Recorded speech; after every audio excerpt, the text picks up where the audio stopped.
yang membawakan materi mengenai seisme atau biasanya kita kenal dengan gempa bumi. Sebelum kita memasuki materi, lebih baik kita perkenalan satu-satu. Perkenalkan, nama saya Muhammad Rafiq Azam sebagai moderator sekaligus pemateri. Dan rekan saya. Perkenalkan, nama saya Natania Adriana Kalista sebagai pemateri. Saya Nadifa Dewa Fandra sebagai materi. Saya Ekbaris Nabawi sebagai pemateri. Saya Zakia Santi sebagai pemateri. Saya Zakira Dwi Tamburi sebagai pemateri.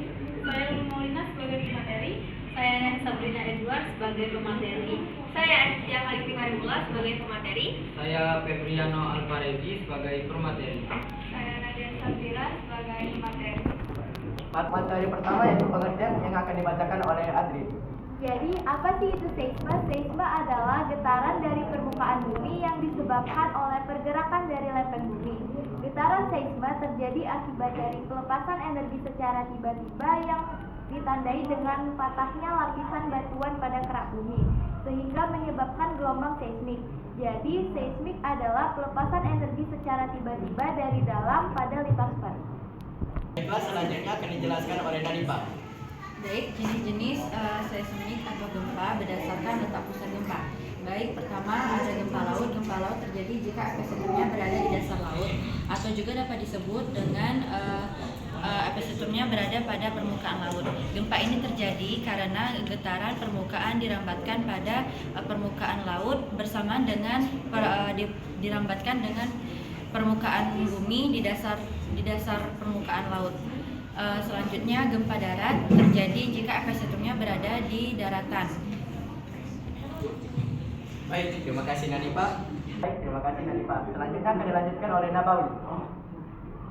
Baik, saya akan menyampaikan jenis-jenis gempa. Yang pertama ada gempa linear. Gempa linear disebabkan karena epicentrumnya bergaris lurus dan satu sama lain bertemu dan mengakibatkan gempa linear.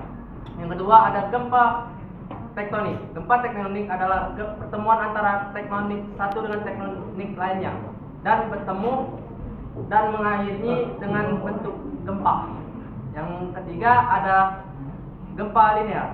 Gempa linear biasanya disebabkan oleh letusan gunung berapi. Baik, terima kasih Nabawi. Selanjutnya akan dilanjutkan oleh Zakia. Baik, jenis-jenis seismik atau gempa bumi berdasarkan kedalaman hiposentrumnya. Yang pertama itu ada gempa dangkal dengan kedalaman hiposentrumnya berada di kurang dari 100 km di bawah permukaan bumi. Gempa ini memiliki dampak kerusakan yang parah, seperti gempa bumi Aceh pada tahun 2004. Lalu yang kedua itu ada gempa menengah. Gempa menengah ini memiliki kedalaman hiposentrum di sekitar 100 sampai 300 km di bawah permukaan bumi. Gempa ini mungkin tidak sebesar, kerusakannya tidak sebesar gempa dangkal, tapi masih bisa dirasakan. Contohnya itu gempa Flores dari Indonesia pada tahun 2021. Baik, terima kasih Zakia. Selanjutnya akan dilanjutkan oleh Sakira. Yang selanjutnya yaitu ada jenis-jenis gempa runtuhan. Gempa runtuhan ini juga dikenal dengan sebutan gempa longsoran. Gempa ini terjadi karena adanya daerah yang kosong di bawah lahan. Getaran yang dihasilkan oleh gempa ini hanya bisa dirasakan di sekitar terjadinya gempa itu atau longsoran tersebut. Baik, terima kasih Sakira. Selanjutnya akan dilanjutkan oleh Neha.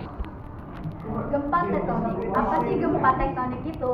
Gempa tektonik ialah gempa yang diakibatkan tumbukan lempeng di litosfer yang mengakibatkan getaran sampai ke permukaan bumi. Lalu yang kedua, gempa vulkanik. Apa sih gempa vulkanik itu? Gempa vulkanik ialah gempa yang diakibatkan oleh aktivitas gunung api dan hanya terasa di sekitar gunung saat meletus dan setelah menjelang meletus. Baik, terima kasih. Baik, terima kasih Neha. Baik, selanjutnya akan dijelaskan oleh Lulu.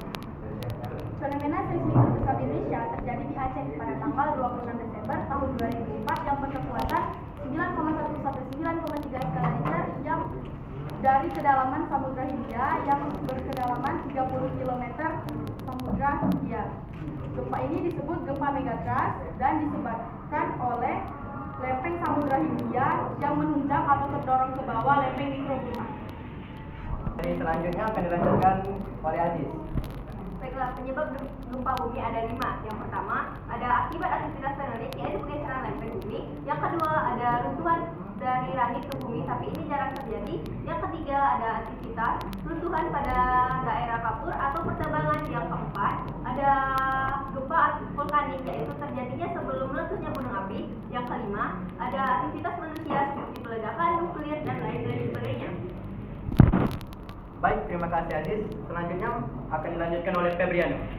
Oke, dampak gempa bumi memiliki banyak dampak, tapi saya akan menyebutkan 5 dampak gempa bumi. Yang pertama, guncangan atau getaran. Yang kedua, tanah menjadi cair. Dan yang ketiga, tanah longsor. Keempat, tsunami. Dan yang kelima, bisa mengakibatkan kebakaran. Terima kasih. Baik, terima kasih Febriano. Selanjutnya akan dilanjutkan oleh Nadia. Jadi kesimpulan yang dapat kita ambil dari penjelasan tadi adalah seismik adalah getaran yang terjadi karena tumpukan energi yang membuat lempeng benua dan lempeng samudra bergetar. Jika energinya besar, maka energinya mampu menggetarkan lempeng benua dan lempeng samudra yang biasa kita kenal dengan gempa bumi. Jika getarannya dapat berupa besar dan kecil yang menentukan besarnya kerusakan bumi. Baik, terima kasih Nadia. Sekian dari presentasi kami hari ini. Wassalamualaikum warahmatullahi wabarakatuh.